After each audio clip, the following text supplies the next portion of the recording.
नमस्कार मित्रों, बने रहिए बनारसी अंचल के साथ। तो इस आधुनिक भारत मॉडर्न इंडिया के तीसरे पार्ट में आपका स्वागत है। तो लीजिए 121 से हम लोग प्रश्न फिर से स्टार्ट करते हैं। यूरोप में 7 वर्षीय युद्ध 1756-1763 के फलस्वरूप भारत स्थित फ्रांसीसी और ब्रितानी बस्तियों के बीच भी खुली शत्रुता पैदा हो गई। दक्षिण में डुप्ले और बुसी की प्राप्तियों को 1760-61 में तहस नहस कर दिया गया। भारत में फ्रांसीसी परिसंपत्तियों के पुनर्स्थापन का प्रावधान किस संधि से हुआ? तो पांडिचेरी की संधि, वांडीवास की संधि, पेरिस की संधि या फिर लंदन की संधि। तो सही उत्तर है आपका पेरिस की संधि। 122 सरकारी अभिलेखों के संदर्भ में कंसल्टेशन क्या थे? तो देख लेते हैं।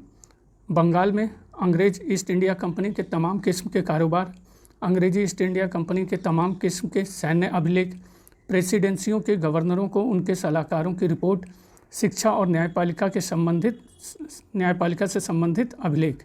तो कंसल्टेशन आपके थे ए, बंगाल में अंग्रेज ईस्ट इंडिया कंपनी के तमाम किस्म के कारोबार। 123 ब्रिटेन ने भारत पर शासन करने का अधिकार कैसे हासिल किया? निम्नलिखित वक्तव्यों पर विचार करें और सही कूट चुनें। तो सही उत्तर पे मित्रों निशान लगाना है। तो पहला पढ़ लेते हैं। 1757 से 1857 के दौरान मुगल साम्राज्य का विघटन और मराठा, सिख और अन्य क्षेत्रीय संप्रभुताओं द्वारा अर्पण और उनकी विजय। तो ये सही है। ब्रिटेन का भारत पर शासन करने का अधिकार के लिए, तो ये बिल्कुल सही है।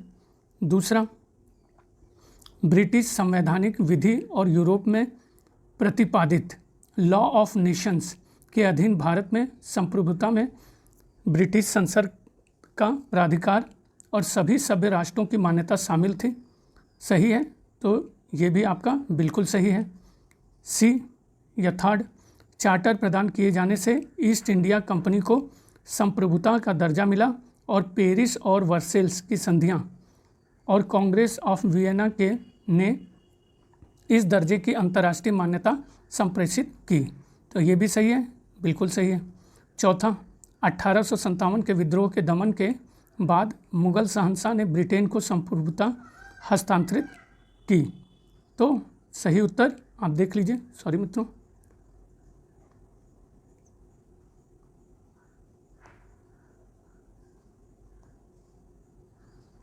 आपका बी सही है। 1, 2 और 3। 124 दो कथन दिए गए हैं, एक अभिकथन और दूसरा तर्क है। लगभग 1715 से बंगाली व्यापारियों ने ब्रिटिश नौ परिवहन सेवा के विकल्प और अपने मालवाहक यातायात के लिए ब्रिटिश पोतों के उपयोग को प्राथमिकता दी। तो ये कथन मित्रों बिल्कुल सही है, बिल्कुल सही है। तर्क आर, वे निजी जहाज को अपना माल सौंपने में असल में उस कंपनी को माल सुपुर्द कर रहे थे जिसका अंग्रेज़ों के पास विशेषाधिकार था। तो दोनों कथन सही लग रहे हैं। क्या तर्क भी सही है? तो आप देख लीजिए। तो इसमें से सही उत्तर आपका ए है। ए आर दोनों सही है और ए की सही व्याख्या भी है ए।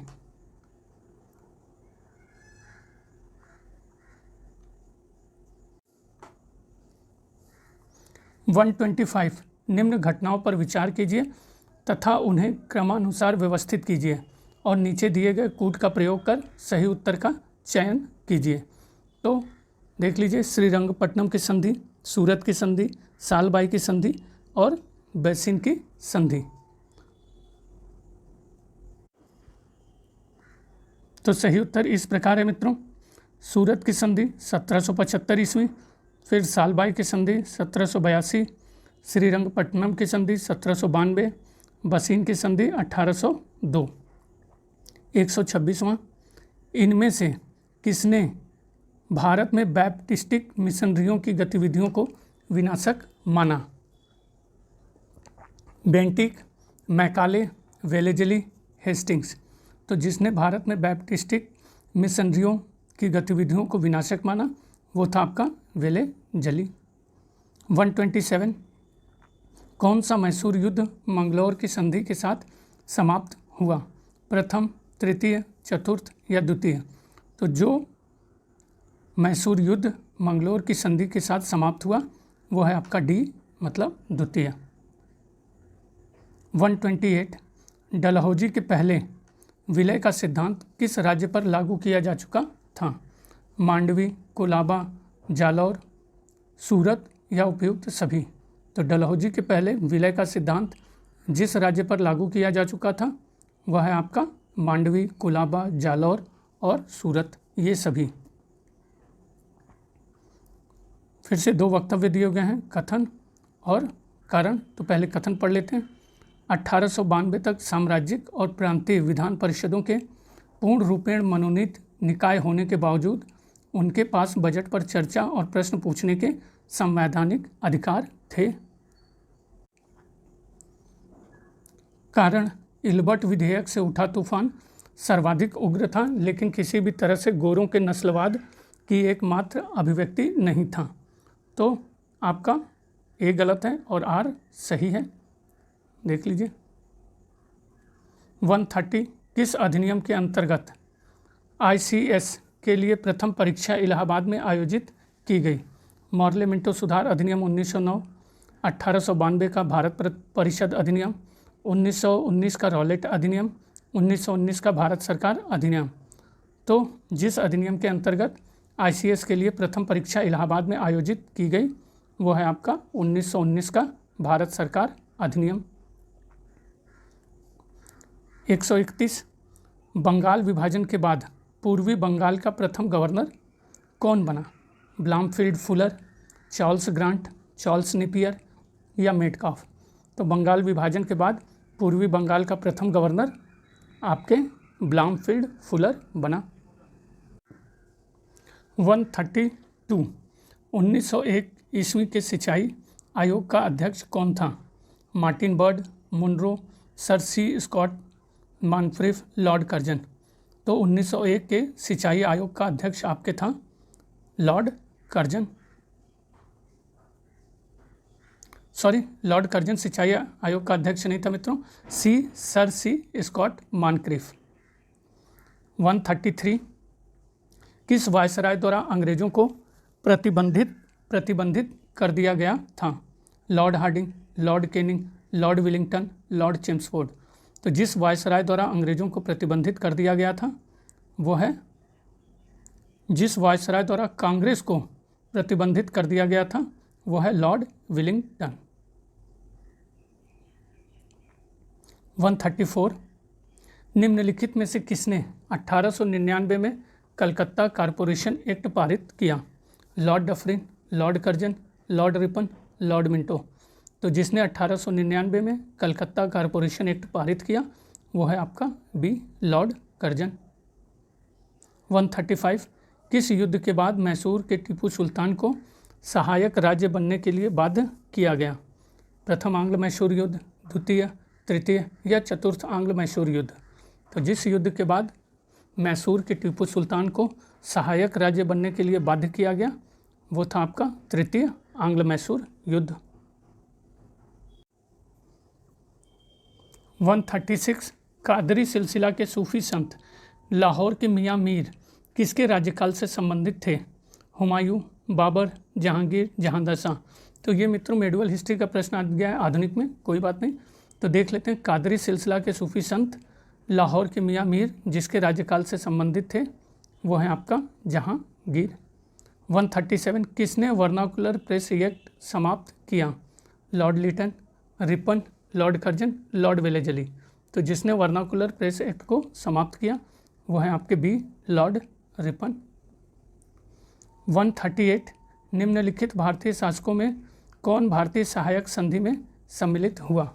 अवध का नवाब, मैसूर का राजा, बाजीराव द्वितीय, निजाम अली?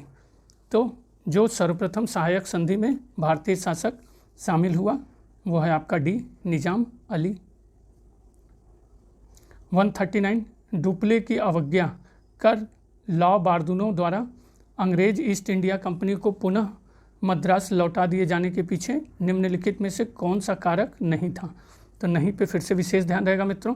पहला देख लेते हैं, डुप्ले की सत्ता के समक्ष समर्पण न कर अपनी स्वतंत्रता को जताना, तो ये कारक था।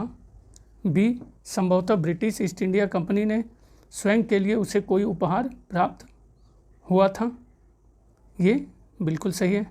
सी, लॉ बारदूने ने पहले ही अंग्रेज़ों को फिरौती के बदले मद्रास लौटा देने के लिए वचन दिया था, तो ये भी सही है। डी, फ्रांस की घरेलू सरकार ने लॉ बारदूने को बंदरगाह छोड़कर वापस मॉरिशस लौट जाने का आदेश दिया था, तो डी वाला आपका गलत है इस प्रश्न के लिए, बाकी सही है।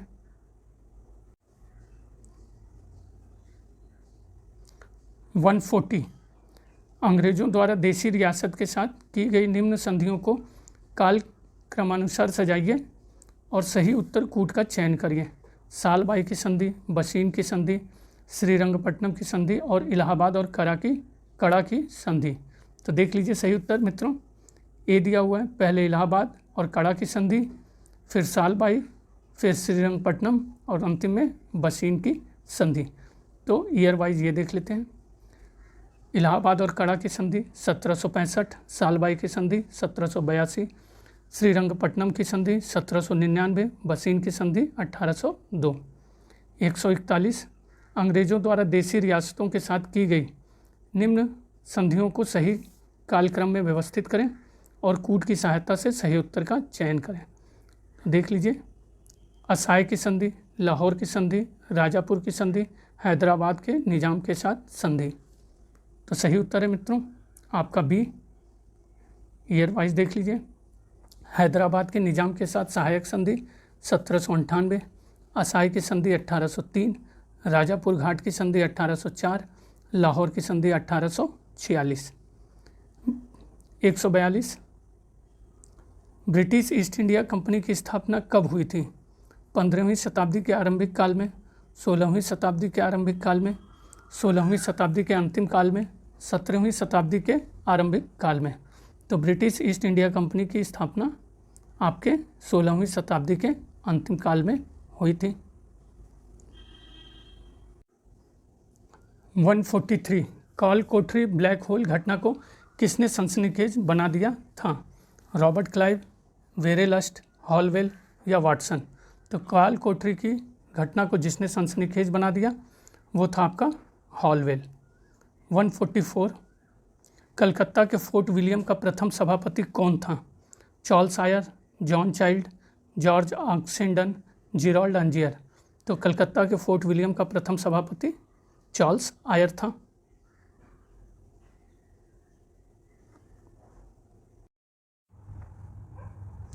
क्वेश्चन नंबर 145, नीचे दो कथन दिए जा रहे हैं जिनमें प्रथम को अभिकथन ए और दूसरे को तर्क आर कहा गया है। अभिकथन ए, बंगाल में दीवानी अधिकारों के ग्रहण करने के पश्चात कंपनी ने प्रत्यक्षतया स्वयं धन निकास का आयोजन कर लिया। तो ये कथन सही है, तो बिल्कुल सही है। तर्क आर, कंपनी ने इंग्लैंड को बंगाल का राजस्व निवेश के नाम पर भेजना प्रारंभ कर दिया। तो ये भी कथन सही है और तर्क के रूप में भी सही है। तो कह सकते हैं ए और आर दोनों सही है और आर ए की व्याख्या करता है। 146, नीचे दो कथन दिए गए हैं, एक अभिकथन और दूसरा फिर से तर्क आर है। तो देख लेते हैं। पहला अभिकथन, यूरोपीय व्यापारी कंपनियों के भारत आगमन से 17वीं शताब्दी में भारत के निर्यात व्यापार पर विपरीत प्रभाव पड़ा। तर्क आर, 17वीं शताब्दी में इंग्लिश ईस्ट इंडिया कंपनी की व्यापारिक गतिविधियों के कारण बड़ी मात्रा में चांदी लाई गई। तो कौन सा कथन सही है? तो सही उत्तर है आपका सी, ए गलत है और आर, ए सही है और आर आपका गलत है। नेक्स्ट 147, वर्ष 1661 में निम्नलिखित में से कौन मद्रास का गवर्नर था? फ्रांस क्राफ्ट, स्ट्रेयसाम, गेराल्ड ओंगियर या चार्ल्स बून? तो वर्ष 1661 में जो मद्रास का गवर्नर था वो है आपका फ्रांस क्राफ्ट। 148, वर्ष 1767 और 1769 के बीच बंगाल का गवर्नर कौन था? Robert Clive, Verelst, Cartier, Count de Lally. तो वर्ष 1767 से 1769 के बीच बंगाल का गवर्नर आपके थे वेरेलस्ट। 149 सूची 1 का सूची 2 के साथ सुमेल करना है तो देख लीजिए। इलाहाबाद की संधि, मद्रास की संधि, पुरंदर की संधि और मंगलौर की संधि 1769, 65, 76 और 1784। तो सही उत्तर है आपका सी 2, 1, 3, 4। तो देख लेते हैं। इलाहाबाद की संधि 1765, मद्रास की संधि 1769, पुरंदर की संधि 1776 और मंगलौर की संधि 1784।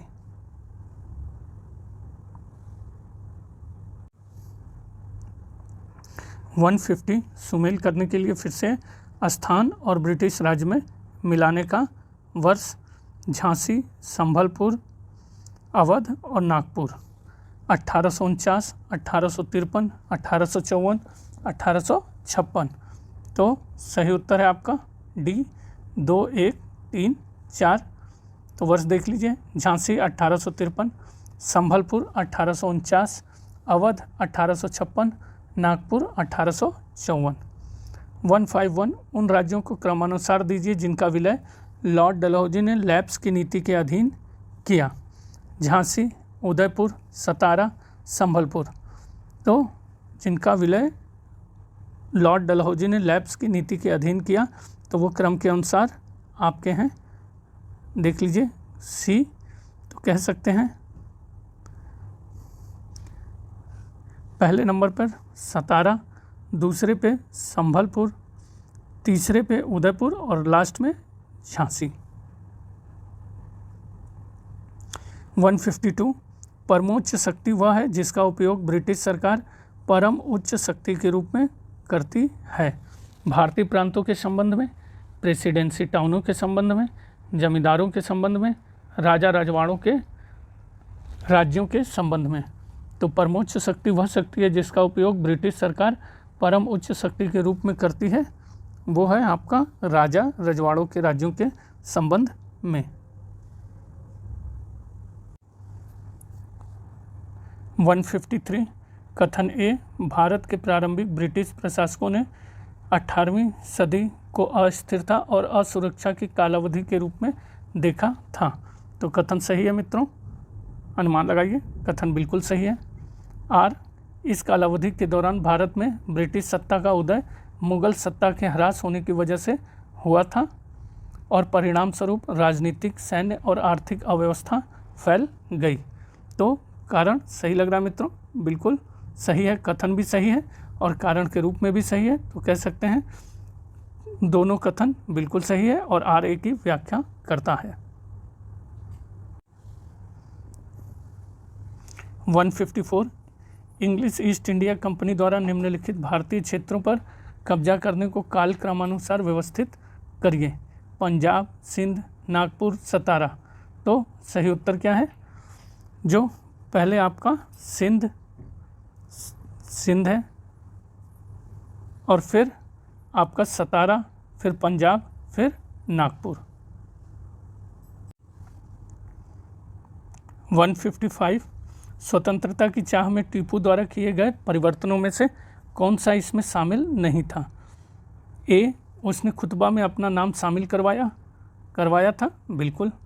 उसने अपने शासन की वैधता के लिए खलीफा से सनद का अनुरोध किया, तो ये किया।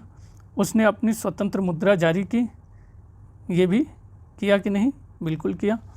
उसने सभी यूरोपीय कंपनियों को दक्षिण भारत से बाहर निकालने की धमकी दी, तो ये मित्रों नहीं किया। सही उत्तर डी। 156 कर्नाटक में काउंट द लैली के सैन्य अभियानों से संबंधित निम्नलिखित वक्तव्यों पर विचार कीजिए। घरेलू सरकार ने लैली लिखा हुआ है मित्रों, लाली भी कई जगह दिखता है। लाली को धीरे धीरे अंदरूनी क्षेत्रों पर कब्जा जमाने का निर्देश दिया, तो ये कथन सही है? नहीं, गलत है। बी सेकंड भारत फ्रांसीसियों को सर्वश्रेष्ठ लाभ दिलाने के लिए भारतीय रियासतों के आपसी झगड़ों में शामिल होना, तो ये कथन भी गलत है। नेक्स्ट तीसरा, भारतीय तटों पर अंग्रेज़ों के किलाबंद स्थलों पर कब्जा जमाने के प्रयासों पर ध्यान देना, तो ये कथन सही है मित्रों। चौथा कथन, कंपनी के प्रशासन के लिए आवश्यक माने गए सुधारों को प्रस्तुत किया, तो ये भी कथन सही है। 3 कथन आपके बिल्कुल सही हैं। 2 कथन 3 और 4।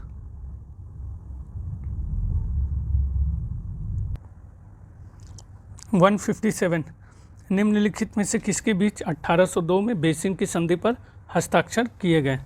बड़ौदा के गायकवाड़ और Marquis of Wellesley, Malhar Rao Holkar, Mount Stuart Elphinstone, Peshwa Bajirao द्वितीय और मार्क्विस ऑफ वेलेजली, या फिर सतारा के राजा प्रताप सिंह और माउंट स्टुअर्ट एल्फिंस्टोन।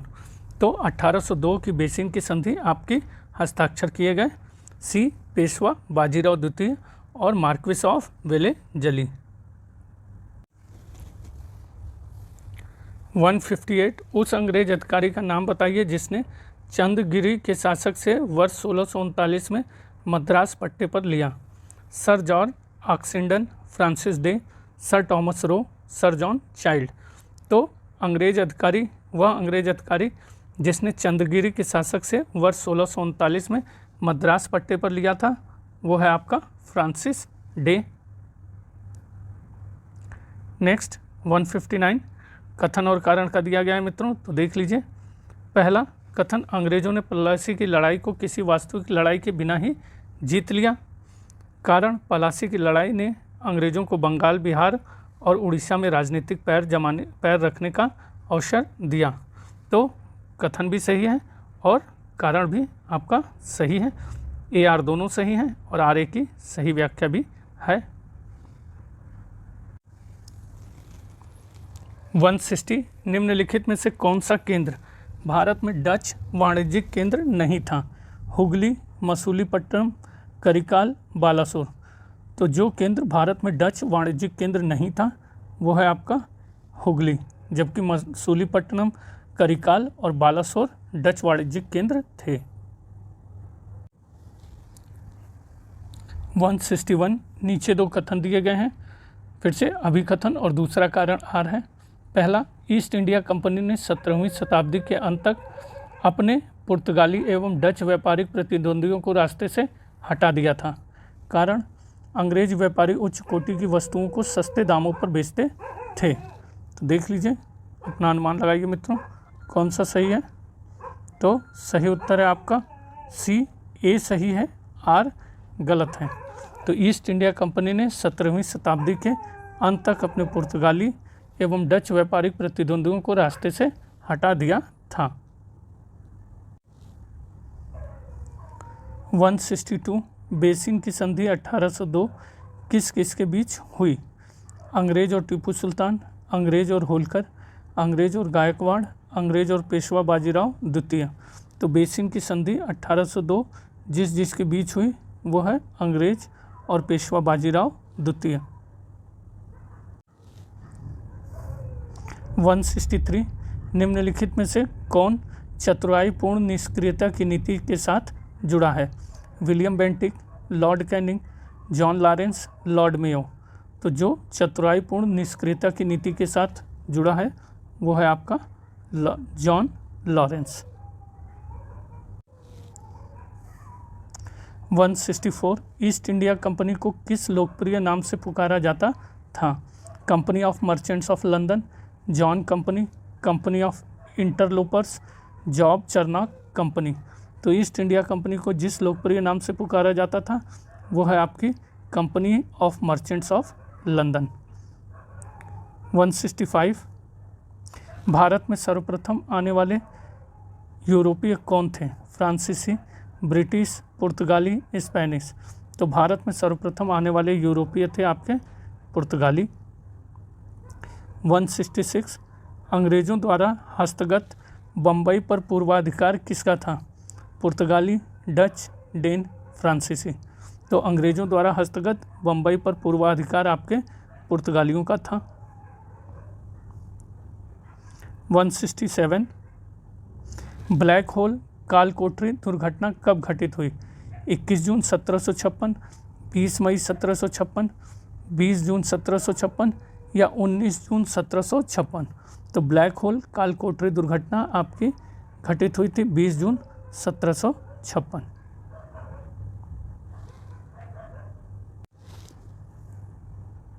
168 किस क्रम में यूरोपीय लोग व्यापार करने हेतु भारत आए? पुर्तगाली, डच, अंग्रेज, फ्रांसीसी। इन्हीं चारों में आपको क्रम बनाना है मित्रों। तो सही अनुमान लगाइए। सही उत्तर है आपका ए, पुर्तगाली, डच, अंग्रेज, फ्रांसीसी। 169 पहली रेलवे लाइन भारत में किसके समय में बिछाई गई? Lord Wellesley, Lord Dalhousie, Lord Canning या लॉर्ड मेयो? तो पहली रेलवे लाइन भारत में जिसके समय में बिछाई गई वो है आपका बी, लॉर्ड डलहौजी। 117 कथन और कारण का दिया गया है मित्रों प्रश्न, तो देख लीजिए।